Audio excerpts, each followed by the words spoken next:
بسم اللہ الرحمن الرحیم۔ پیارے ناظرین و سامعین، السلام علیکم ورحمۃ اللہ وبرکاتہ۔ ہر حاجت پوری کرنے اور ہر مشکل دور کرنے کے لیے خوبصورت وظیفہ آپ کے سامنے پیش خدمت ہے، سماعت فرمائیں۔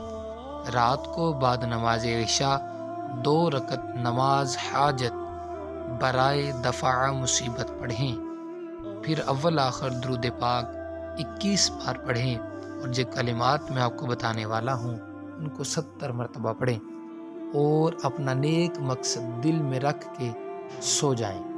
انشاءاللہ العزیز مشکل کا حل ہو جائے گا، اور مصیبت پریشانی اللہ تعالی حل فرما دیں گے۔ ناظرین، کلمات کیا ہیں سماعت فرمائیے۔ اس سے پہلے گزارش ہے کہ چینل پر نئے ہیں تو چینل کو سبسکرائب کرنا مت بھولیے گا، اور ثواب کی نیت سے لازمی شیئر کیجیے گا۔ کلمات کیا ہیں سماعت فرمائیں۔ یا رحمان بحق مجمع البحر